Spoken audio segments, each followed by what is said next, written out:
Namaskar दोस्तों, welcome back with another mock test. So today we will discussing about the physics topic related MCQ that is motion. ठीक है, force, gravitation, work and energy, sound. ये topic है, ये जो आपके science के syllabus में दिए गए हैं एचपी पटवारी के, आप देख सकते हैं जाके। इससे रिलेटेड कुछ क्वेश्चन करेंगे, इंपॉर्टेंट क्वेश्चन करेंगे। तो before starting the mock test I would like to tell you, अगर आपको 10,000 से ज़्यादा एमसीक्यू वाली पीडीएफ चाहिए तो दिए गए व्हाट्सएप नंबर पे मैसेज करिए। इससे आपकी प्रेपरेशन और ज़्यादा अच्छी होगी।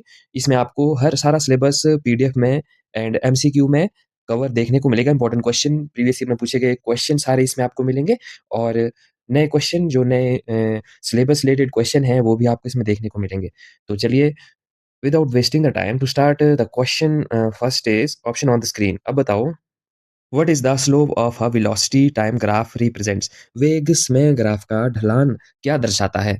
क्या वो दूरी, विस्थापन, त्वरण या गति? ठीक है, ऑप्शन एंड क्वेश्चन दोनों बाइलिंगुअल आपको मिलेंगे। ठीक है, कुछ लोग इंग्लिश में भी पढ़ना पसंद करते हैं।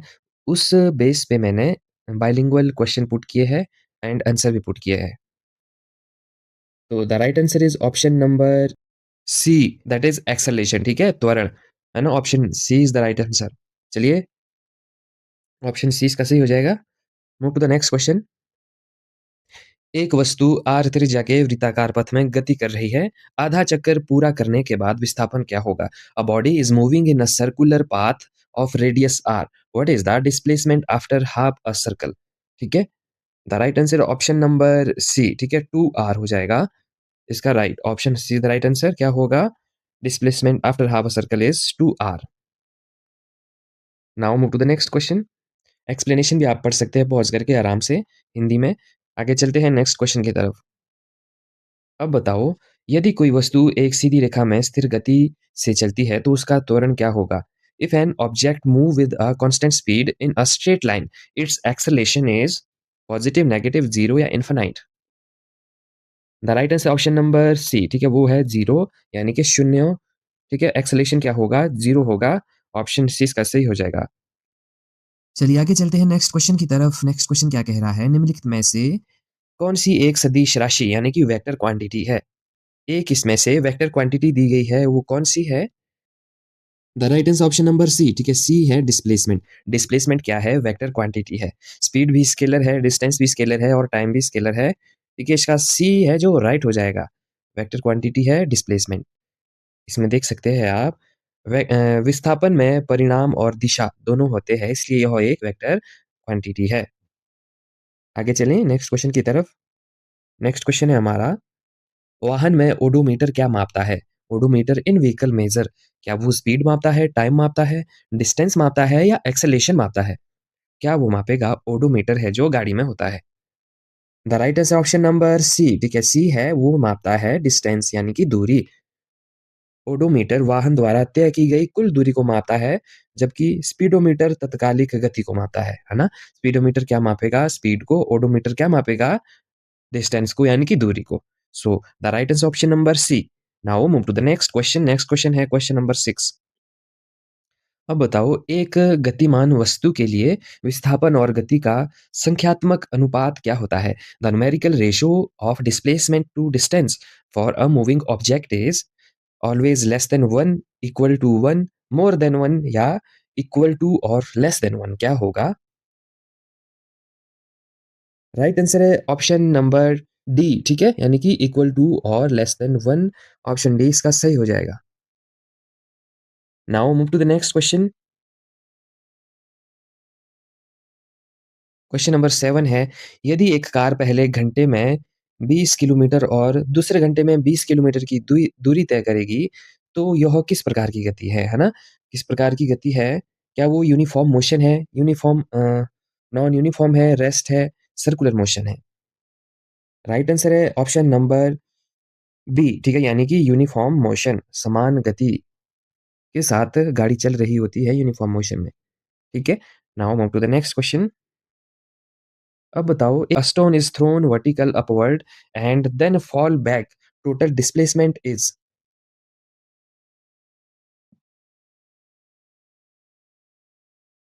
राइट आंसर है ऑप्शन नंबर सी। ठीक है, यानी कि zero.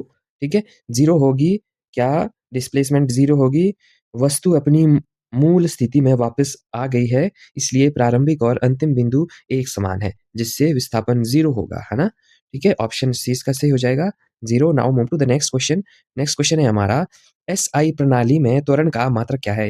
Unit of acceleration in SI system is, ठीक है? तो the right answer option number B is the right answer, ठीक है? एक्सेलेरेशन के परिवर्तन की दर उसकी इकाई मीटर प्रति सेकंड होती है। इसमें इसकी व्याख्या भी दी गई है, पढ़ सकते हैं। Now move to the next question है हमारा, यदि कोई वस्तु का वेग समय के साथ घटता है, तो उसे क्या कहा जाता है? If velocity of an object decrease with time, it is called, क्या कहेंगे उसे? वेलोसिटी हो जाएगी जिसमें ऑब्जेक्ट की डिक्रीज विद टाइम, है ना? राइट आंसर है ऑप्शन नंबर सी, यानी कि रिटार्डेशन मंदक, ठीक है? ऑप्शन सी इसका सही हो जाएगा। Now move to the next question. अब बताओ, Newton first law of motion is also known as, Newton का प्रथम नियम किस नाम से जाना जाता है? राइट आंसर ऑप्शन बी हो जाएगा, लॉ ऑफ इनर्शिया, यानी कि जड़त्व का नियम, फर्स्ट लॉ ऑफ मोशन, ठीक है? Very good. आगे चलें नेक्स्ट क्वेश्चन की तरफ। नेक्स्ट क्वेश्चन है हमारा, momentum is the product of, ठीक है? जो मोमेंटम है किसका गुणनफल है? तो momentum is, option A is the right answer, mass and velocity, यानी कि द्रव्यमान और वेग। Momentum is equal to mass and velocity, option A इसका सही हो जाएगा, याद रखना है आपको, है ना? एंड एसआई इसकी इकाई किलोमीटर मीटर पर सेकंड, है ना? इसकी एसआई इकाई हो जाएगी किलोग्राम मीटर पर सेकंड। चलिए आगे चलते हैं नेक्स्ट क्वेश्चन की तरफ। नेक्स्ट क्वेश्चन है हमारा, अब बताओ, चलती बस में ब्रेक लगने पर यात्री आगे की ओर झुक जाता है, इसका क्या कारण है? ये क्वेश्चन मैंने पहली वीडियो साइंस की वीडियो में भी मैंने डिस्कस किया है, ठीक है? राइट आंसर है ऑप्शन नंबर बी, ठीक है? इनर्शिया ऑफ मोशन, यानी कि जड़त्व का नियम, फर्स्ट लॉ ऑफ मोशन, ठीक है? उस कारण से यात्री आगे की ओर झुक जाता है। चलिए नेक्स्ट क्वेश्चन की तरफ चलते हैं, आगे चलते हैं। अब बताओ, the force of action and reaction, क्रिया और प्रतिक्रिया बल होते हैं, क्या है? राइट आंसर है option number B, equal and in opposite direction, बराबर और विपरीत दिशा में, बी इसका सही हो जाएगा, ठीक है? चलिए आगे चलते हैं नेक्स्ट क्वेश्चन की तरफ। नेक्स्ट क्वेश्चन है हमारा, अब बताओ, फोर्स की जो एसआई यूनिट है वो क्या है? क्या होगी फोर्स की एसआई यूनिट? होगी ऑप्शन सी, यानी कि न्यूटन होती है फोर्स की SI unit, option C is the right answer. चलिए आगे चलते हैं नेक्स्ट क्वेश्चन की तरफ। 16 है हमारा, इनर्शिया डिपेंड्स ऑन, जड़त्व किस पर निर्भर करता है? Shape, volume, mass and velocity. तो जो इनर्शिया है वो डिपेंड करता है मास पे, ऑप्शन सी इसका सही हो जाएगा, द्रव्यमान पे जड़त्व निर्भर करता है ना? जड़त्व द्रव्यमान का माप है, भारी वस्तु का जड़त्व अधिक होता है, हल्की वस्तु का कम, ठीक है? ऑप्शन सी इसका सही हो जाएगा, घुसा लेना है दिमाग में। आगे चलते हैं नेक्स्ट क्वेश्चन की तरफ। नेक्स्ट क्वेश्चन क्या कह रहा है, the rate of change of momentum is proportional to, ठीक है? संवेग परिवर्तन की दर किसके समानुपाती होती है? तो displacement, applied force, velocity, work done. The right answer option number B, ठीक है? यानी कि अप्लाइड फोर्स, लगाया गया बल, संवेग परिवर्तन की दर उसके समानुपात होती है किसके? लगाए गए बल के, है ना? ऑप्शन बी इसका सही हो जाएगा। आगे चलते हैं नेक्स्ट क्वेश्चन है हमारा 18। अब बताओ, गोली चलने के बाद बंदूक पीछे की ओर झटका देती है, इसका क्या कारण है? ये क्वेश्चन मैंने पहले भी पूछा है, तो उसका क्या कारण है? Option number C, Newton third law, ठीक है? Action and reaction, option C is the right answer. Newton का जो थर्ड लॉ है, एक्शन एंड रिएक्शन, न्यूटन का तीसरा नियम। आगे चलते हैं नेक्स्ट क्वेश्चन की तरफ। अब बताओ दोस्तों, friction force always act in a direction dash to the motion, घर्षण बल हमेशा गति की डैश दिशा में कार्य करता है, सेम, ऑपोजिट, परपेंडिकुलर, डाउनवर्ड। तो the right answer option number B, opposite काम करता है। Friction force always act in a opposite direction to the motion, ठीक है? राइट आंसर है ऑप्शन नंबर बी। चलिए आगे चलते हैं नेक्स्ट क्वेश्चन की तरफ। नेक्स्ट क्वेश्चन है हमारा, which of this is a not of formula of force. तो थोड़ा सा मिसप्रिंट हो गया है, ठीक है? नॉट नहीं आएगा यहाँ पे। तो फोर्स का जो फॉर्मूला फॉर फोर्स है वो बताना है आप आपको। तो ऑप्शन ए इसका सही हो जाएगा, force equal to mass into acceleration is the right answer, ठीक है? मास इंटू एक्सेलरेशन इसका सही हो जाएगा, यहाँ पे गलत है बेटा, है ना? तो थोड़ा सा मिसप्रिंट हो गया है। आगे चलते हैं नेक्स्ट क्वेश्चन की तरफ। नेक्स्ट क्वेश्चन है हमारा, the value of acceleration due to gravity यानी कि जी इज मैक्सिमम एट गुरुत्व त्वरण का मान अधिकतम कहाँ होता है? Equator, poles, centre of earth, same everywhere. तो ये क्वेश्चन मैंने पहले साइंस के कुछ क्वेश्चनों में डिस्कस कर लिया है। Option B is the right answer poles, ठीक है? पूल्स हो जाएगा इसका राइट आंसर। ध्रुव पर क्या होता है? अधिकतम होता है ना?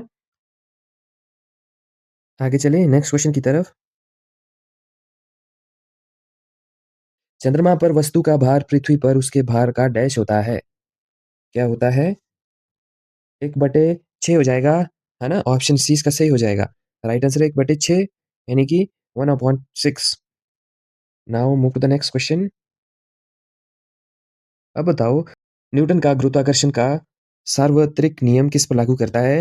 Newton universal law of gravitation applied to इस पर लागू करेगा दोस्तों, वो करेगा सी यानी कि द्रव्यमान वाली सभी वस्तुओं पर, ऑल बॉडीज हैविंग मास, है ना?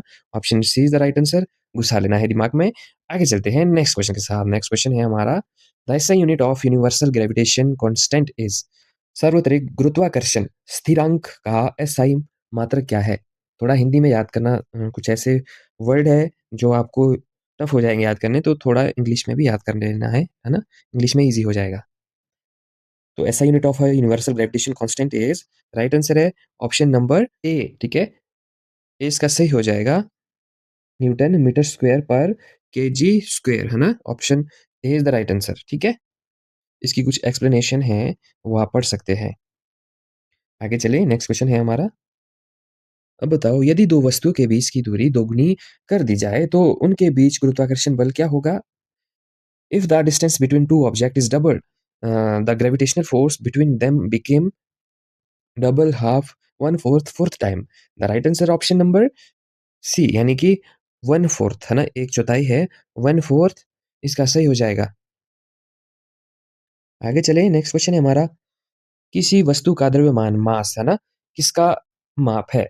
मास of an object is a measure of its weight, inertia, gravity और density. The right is option number B, ठीक है? इनर्शिया, है ना? किसी वस्तु का द्रव्यमान किसका माप है? इनर्शिया का है।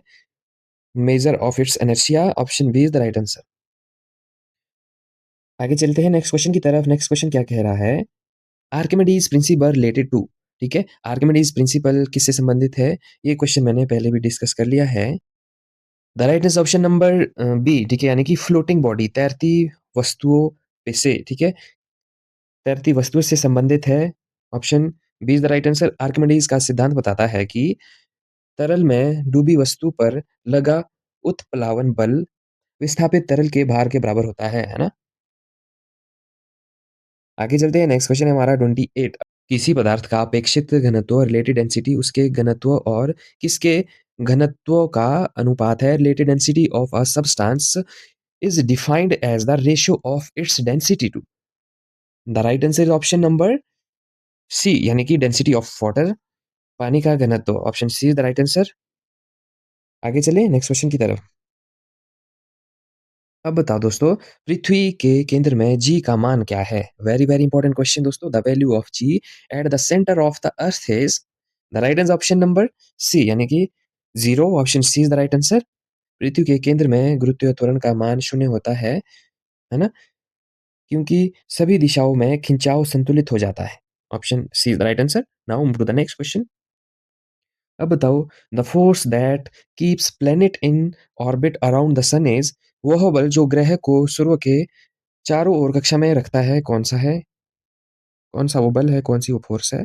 Option C is the right answer यानी कि ग्रेविटेशनल फोर्स है। इंपॉर्टेंट क्वेश्चन है, याद रखना है ना?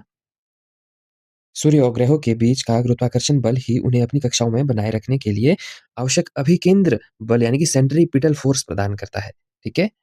दो सेंट्रीपिटल क्या है और सेंट्रीफ्यूगल दो फोर्स है बेटा। सेंट्रीपिटल होती है, फॉर एग्जांपल एक सर्कल में मैं क्या कर रहा हूँ, किसी ऑब्जेक्ट को घुमा रहा हूँ। यहाँ पे मैं हूँ सेंटर में, है ना?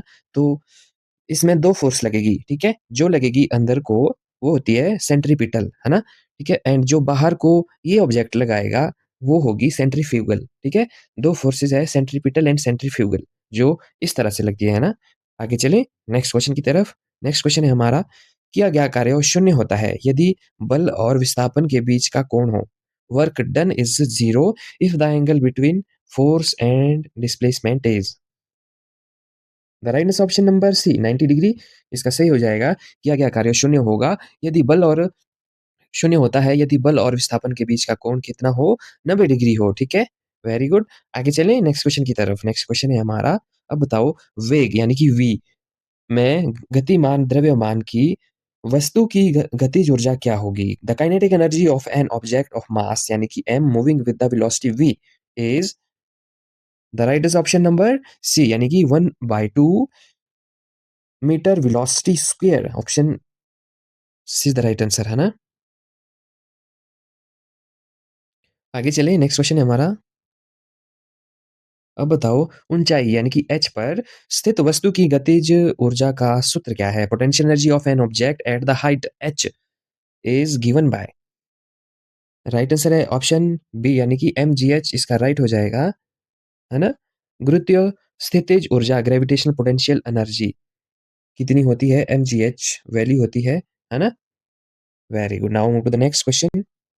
नेक्स्ट क्वेश्चन है हमारा, अब बताओ 1 किलोवाट किसके बराबर होता है? 1 किलोवाट आवर, है ना, hour sorry, is equal to, ये क्वेश्चन मैंने पहले भी पूछ लिया है जहां तक मुझे याद है।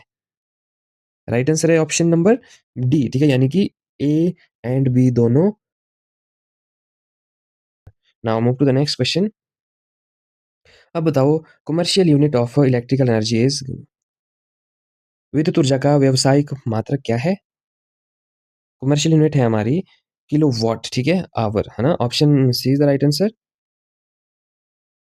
ठीक है, चलिए आगे चले। कमर्शियल यूनिट ऑप्शन सी इसका सही हो जाएगा। आगे चले नेक्स्ट क्वेश्चन है, अब बताओ power is defined as the, ठीक है, शक्ति को किस प्रकार परिभाषित किया जाता है? ऑप्शन कार्य करने की दर, तो option B is the right answer, rate of doing work. Power is defined as the rate of doing work. Option B is the right answer, कार्य करने की दर है। आगे चलिए नेक्स्ट क्वेश्चन है हमारा,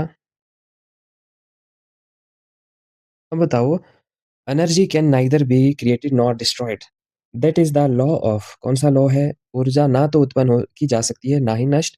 ये हो किसका नियम है, किसका नियम था, किसका नियम है? राइट आंसर है कंजर्वेशन ऑफ एनर्जी, यानी कि ऑप्शन सी इसका सही हो जाएगा, ऊर्जा संरक्षण। ठीक है, ऊर्जा संरक्षण के नियम के अनुसार ऊर्जा केवल एक रूप से दूसरे रूप में परिवर्तित हो सकती है। ठीक है, आगे चलिए नेक्स्ट क्वेश्चन है हमारा 38। एक लड़का अपने सिर पर भारी बैग लेकर 10 मिनट तक स्थिर खड़ा रहता है। ठीक है, किया गया कार्य क्या है? A boy carry a heavy bag on the head, है ना, at stand still for 10 minutes, work done is positive negative zero infinite. The right answer option number C is a zero.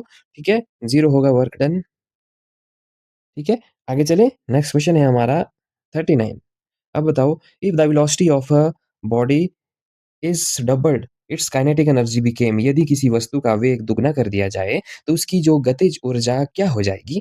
Double हो जाएगी, half हो जाएगी, 4 time, 8 time.